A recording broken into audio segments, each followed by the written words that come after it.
Along in the APUSH history series, and this video we're going to be looking at section 1.2, which is Native Americans before European contact.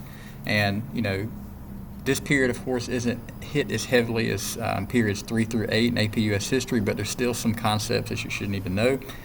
The main objective is we're going to explain how the various native populations interacted with the natural environment in North America in the time period before European contact. So we're going to be looking at Native Americans before Columbus and before European settlement, how they interacted with their environment and each other, some misconceptions about Native Americans that people typically have, and overgeneralizations about them that they have. So we'll just get started right away. Okay.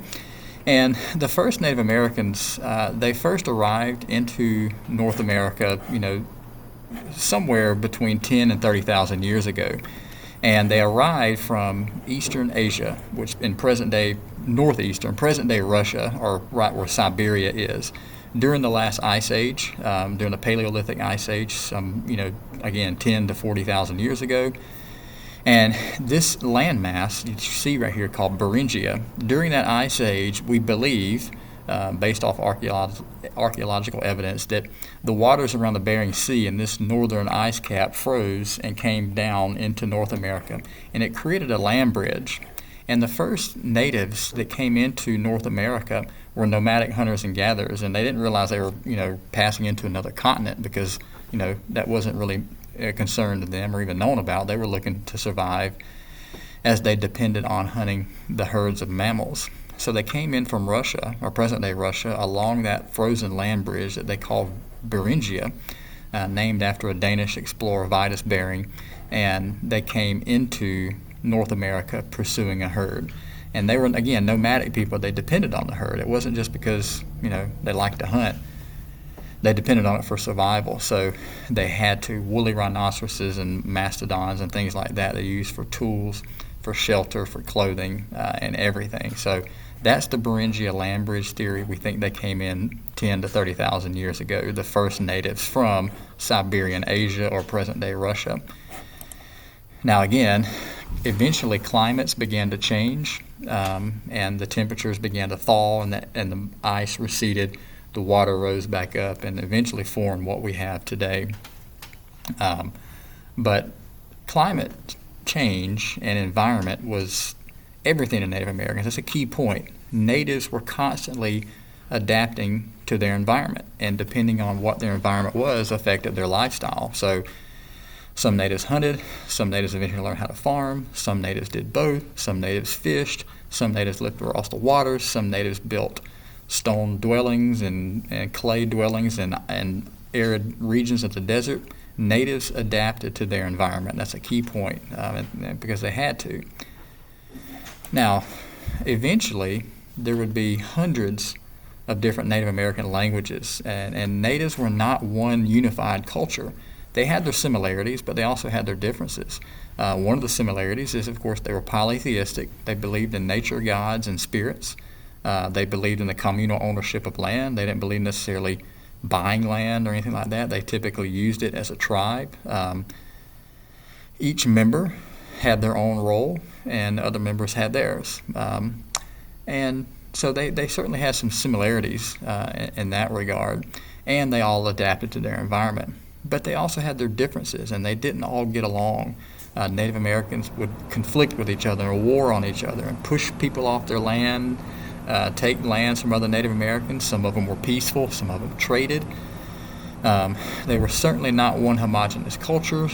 They had shared values, but they also had their common beliefs and their differences.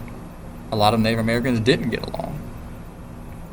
And again, we believe there were thousands of Native Americans, millions even, before Europeans first ever even arrived, speaking hundreds of different languages.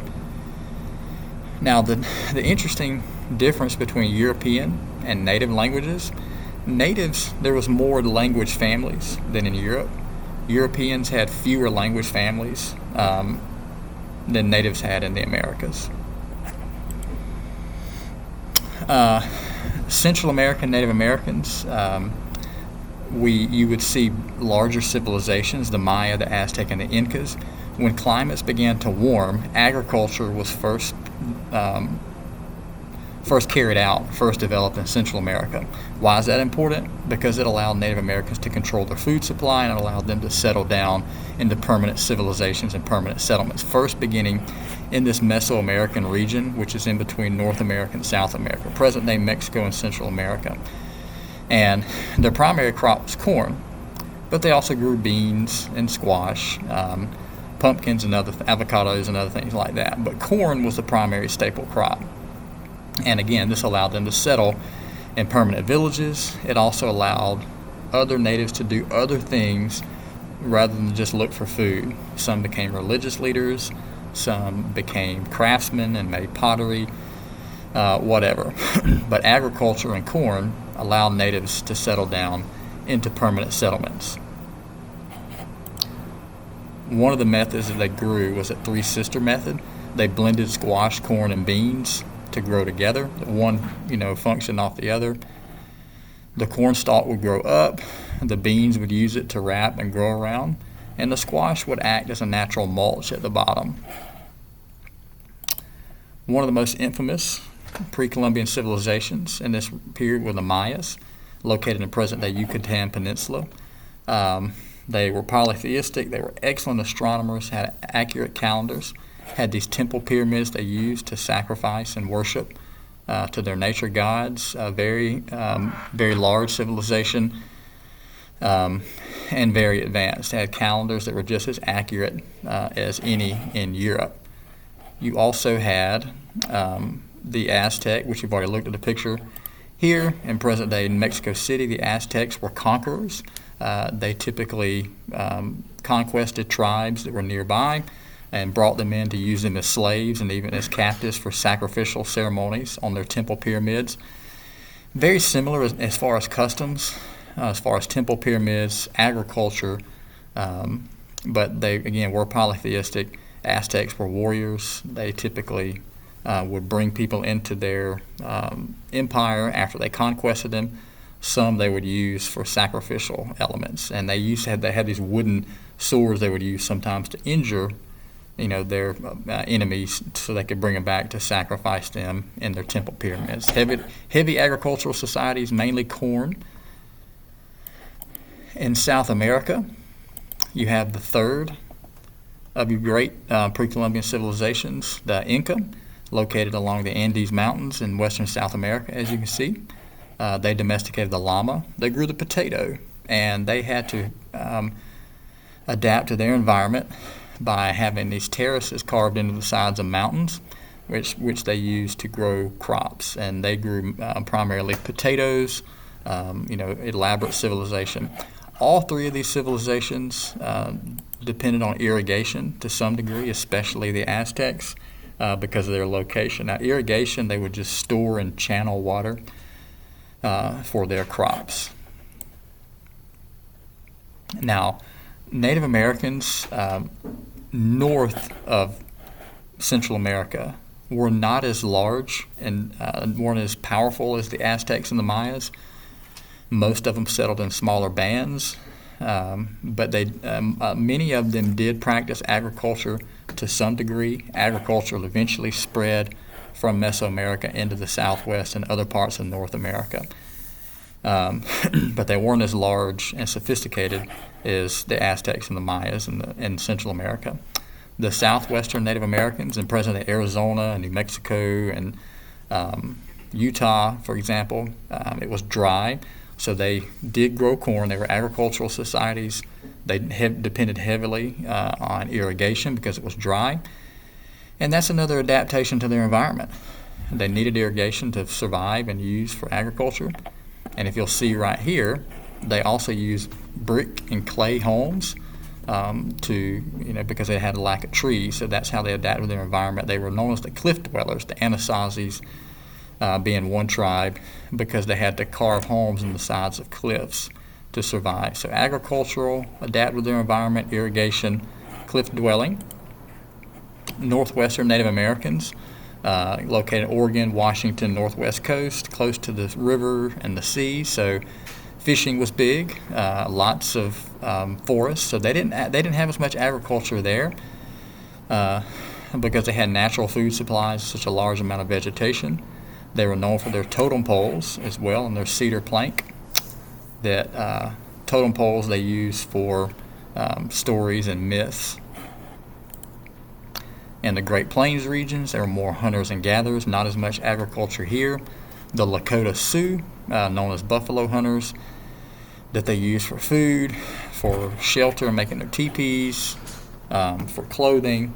Again, not as much agriculture. It was dry and the ground was hard there. The Mississippian Native Americans were known for their large burial mounds. Mississippian cultures, heavy agriculture, lots of irrigation. Cahokia was their largest city, located in present-day southern Illinois. Moundville, Alabama is another example of the Mississippian cultures. These raised burial mounds there. Lots of agriculture there as well. The Eastern Woodland Native Americans, or the Woodland Natives, heavy agriculture. You had your Cherokee, your other Iroquois Native Americans, Wampanoags. These would be the Native Americans that would first interact with the English settlers and pilgrims and and all that good stuff. One Native American group you definitely gonna need to know is the Iroquois Confederacy. In western New York, there were 5 to 6 tribes, very powerful.